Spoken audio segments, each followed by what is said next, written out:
dog's deed is done. What can I say? They were the best. They really stood out. They put it all together when it counts, and that's what this sport's all about. What a routine. And that just may do it for Georgia here tonight. Wow.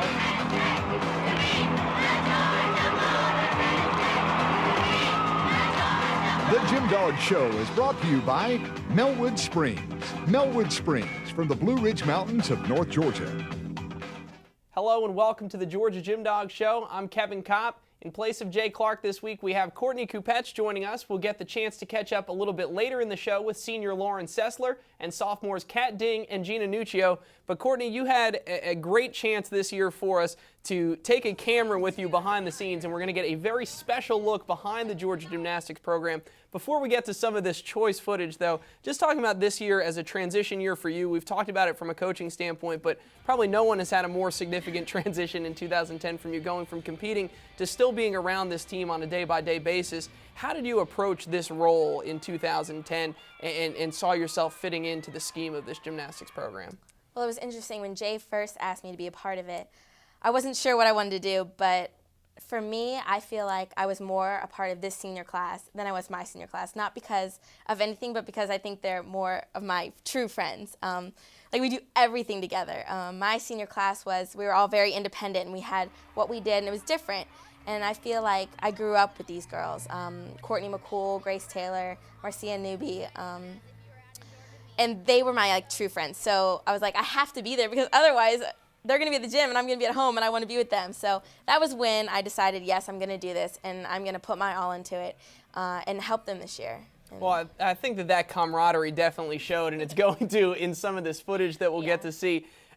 Let's start by talking about one of the things that folks got a chance to see, the public got a chance to see against NC State after the regular season was over. We got to see that great dance routine that was spearheaded by Courtney McCool, but you had a very large role in that as well. So I guess talk to us about how that all came together. Well, Julie wanted to definitely do something for the seniors. And instead of her doing something for them, she wanted to give them something to do that they love to do. And McCool loves to dance, loves to dance. Sometimes we're in the gym forever, just lights are already off and we're just dancing to music. And I love it just because I can dance. I obviously do not dance like her. She's a one of a kind. But it started and only three or four of us were doing it. Noelle, Krista, me, Amber, and McCool. So it was 5 of us.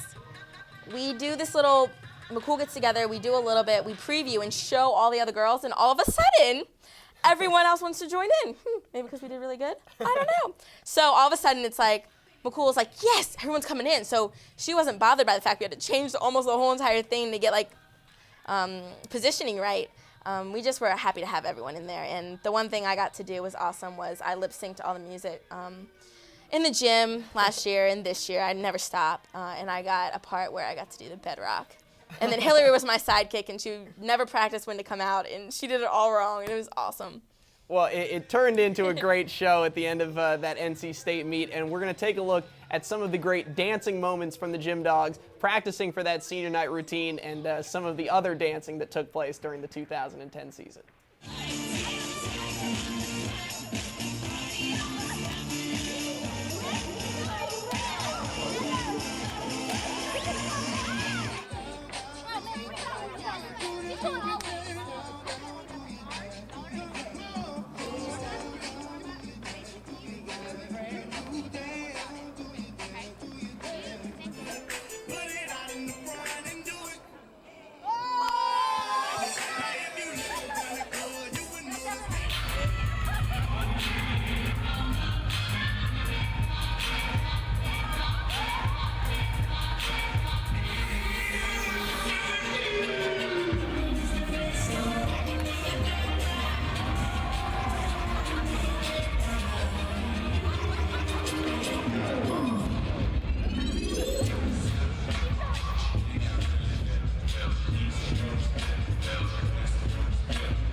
Courtney, that's some great stuff there. And looking, you had the chance to obviously be with this team at home, on the road, and different environments. You get some interesting things, I'm sure, coming out of the locker room. And this is a chance to see kind of behind the scenes that not many people get to. So talk about, is it any different this year, kind of the locker room attitude? You see the way that this team reacts and interacts with each other in the locker room compared to your days as a gymnast here? I don't think necessarily it was different. Abby Stack used to be the one who would create all these weird kind of things that everyone just started latching onto and repeating throughout the year. And this year, Abby wasn't here.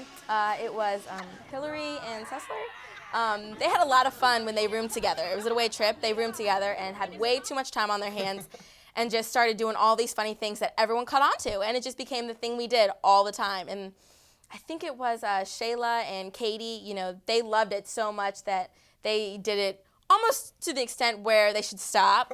But we had fun with it and we laughed. And it's a great time. You know, in the locker room before a meet, it's funny. It's fun for us to laugh, to kind of relax, get going, not think about the actual meet, but team camaraderie.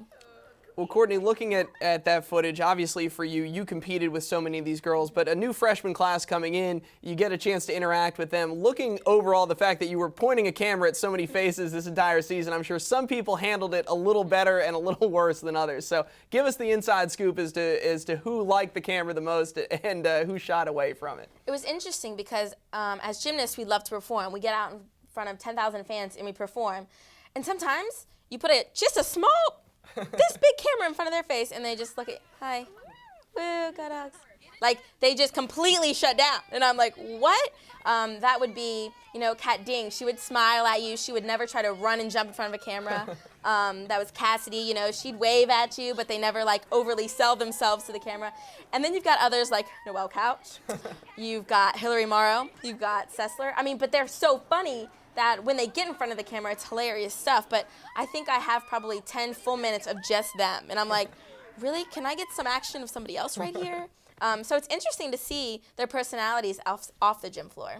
Well, no doubt about it, and it was a wonderful opportunity, and we thank you for sticking with that for the entire 15 weeks of this season, because it has been a thrill to see some of the things that we don't normally get the chance to see, and probably with good reason in some cases. Well, I hope you have fun watching it, because I know I laugh when I watch it. Well, thank you so much for taking the time to be with us here. Courtney Kupets. We'll take a break. When we come back, we'll be joined by Georgia senior Lauren Sessler. The Georgia GymDog Show is brought to you by Melwood Springs. Melwood Springs from the Blue Ridge Mountains of North Georgia.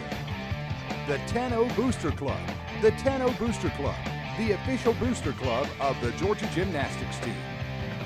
Athens Orthopedic Clinic. Athens Orthopedic Clinic, serving Georgia athletes for over 40 years. And by Alpha Factor. Alpha Factor, the official gymnastics apparel worn by the Gym Dogs.